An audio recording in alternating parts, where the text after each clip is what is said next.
Perkenalkan, nama saya Alfiatus Saleha, NPM 1903012002. Di sini saya akan mempresentasikan hasil dari UAS saya. Oke, yang pertama ada laporan laba rugi. Nah, laporan laba rugi itu di mana semua pendapatan dikurangi dengan beban-beban yang ada. Dan setelah dikurang dengan beban, hasilnya disebut dengan laba usaha, sehingga menghasilkan jumlah sebesar 187.100.000. Kemudian ditambah dengan pendapatan di luar usaha sebesar 20 juta, sehingga menghasilkan laba sebelum pajak sebesar 187.100.000. Kemudian dikurangi dengan pajak sebesar 50 juta, sehingga akan menghasilkan laba sebesar 137.100.000. Yang kedua, laporan perubahan modal.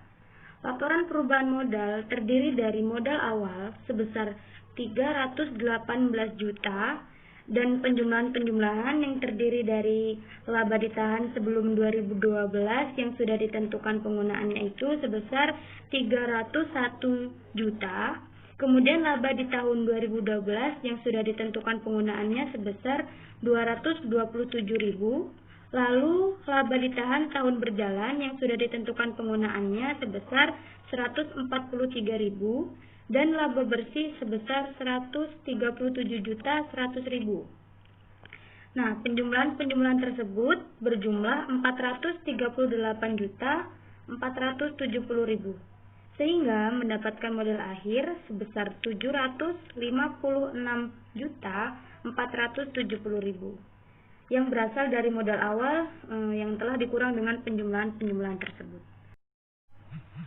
Nah, selanjutnya adalah laporan posisi keuangan. Laporan posisi keuangan terdiri dari aset di mana liabilitas itu ditambah dengan ekuitas.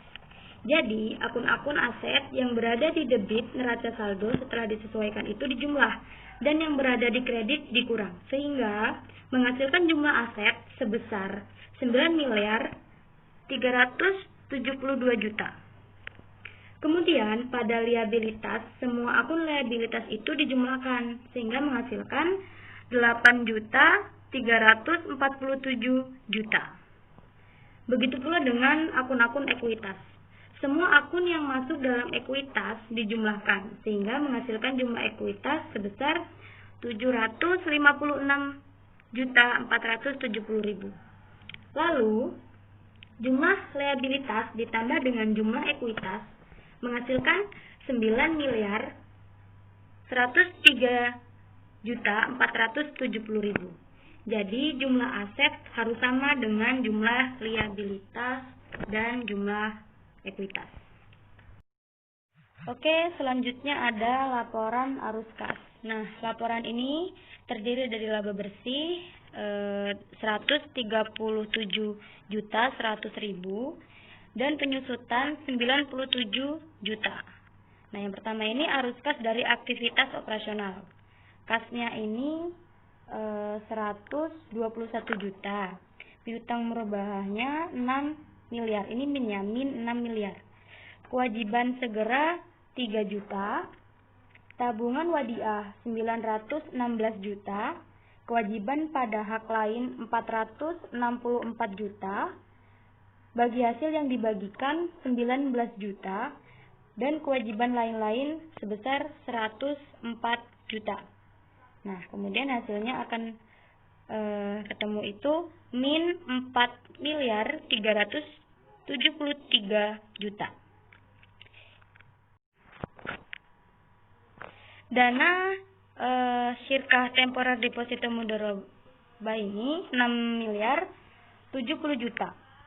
Yang kedua, dana Syirkah Temporer Tabungan Mudharabah 375 juta. Dan modal saham sebesar 318 juta. Sehingga hasilnya akan ketemu 6.763 juta. Nah, penambahan kasnya ini ada 2.624.100.000. Nah, sehingga saldo kas 31 Desember 2019 ini adalah 121 juta.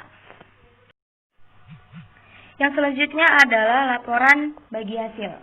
Laporan bagi hasil berasal dari pendapatan yang tersedia untuk dibagi sebesar 1.347.100.000 dikurangi bagi hasil menjadi hak bank sebesar 1.015.100.000. Hasilnya sebesar 332 juta. Merupakan bagi hasil yang menjadi hak pemilik dana sudah didistribusikan. Sedangkan bagi hasil yang menjadi hak pemilik dana sebelum didistribusikan itu sebesar 19 juta. Yang selanjutnya yaitu jurnal penutup. Jurnal penutup ini akun-akun pendapatan berada di debit dan ikhtisar laba ruginya berada di kredit dengan sejumlah 1.677.100.000. Kemudian jurnal penutup yang kedua ini ikhtisar laba ruginya sebesar 1.540.000.000 di debit dan beban-beban berada di kredit. Kemudian jurnal penutup yang ketiga ini ikhtisar laba ruginya sebesar 137.100.000 berada di debit dan laba ditahannya sebesar 137.100.000 berada di sisi kredit. Dan dari semua perhitungan tersebut, maka akan bertemu jumlahnya itu 3.354.200.000. Yang terakhir ini adalah neraca saldo setelah penutupan, itu berasal dari saldo-saldo buku besar yang telah ditutup. Nah, akunnya ini ada kas, itu berada di debit sebesar 121 juta, penempatan pada BI-nya 1.040 juta, giro bank lainnya itu ada 40 juta, dan penyisihan kerugian giro pada bank lain ini ada 530.000. Kemudian ada efek-efek. Nah, efek-efeknya ini sebesar 467 juta. Kemudian penyisihan kerugian efek-efek ada 5 juta. Piutang murabahah ini ada 6 miliar. Penyisihan kerugian piutang murabahah ada 100 juta. Pembiayaan mudharabah ada 871 juta. Penyisihan kerugian pembiayaan mudharabah ini ada 57 juta. Pembiayaan musyarakah ada 43 juta. Penyisihan kerugian pembiayaan musyarakah ada 1 juta. Pinjaman kars ada 270 juta. Penyisihan kerugian pinjaman kars ada 8 juta. Aset pajak tangguhan 10 juta. Aset tetap 148 juta. Akumulasi penyusutan aktiva tetap ada 97 juta. Aset-aset lain ada 362 juta. Nah, kewajiban segeranya itu 3 juta.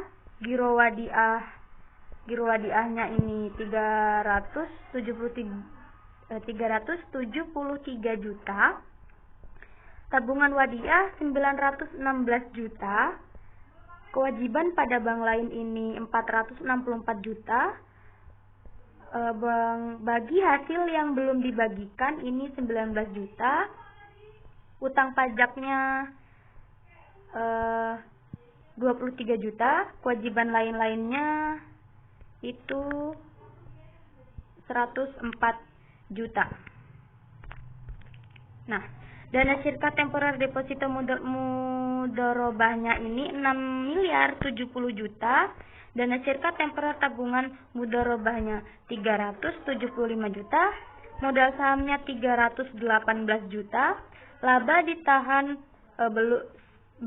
sebelum 2012 yang sudah ditentukan penggunaannya ini ada 301 juta. Laba ditahan tahun 2012 yang sudah ditentukan penggunaannya ini ada 227.000.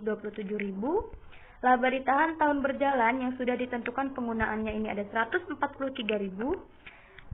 Dan maka akan ketemu laba bersih. Itu ada 137.100.000. Nah, hasilnya ini ada 9.372 juta. Terima kasih. Itu tadi adalah penjelasan dari akun-akun yang ada. Sekian video presentasi yang dapat saya jelaskan. Kurang dan lebihnya saya mohon maaf. Saya akhiri. Wassalamualaikum warahmatullahi wabarakatuh.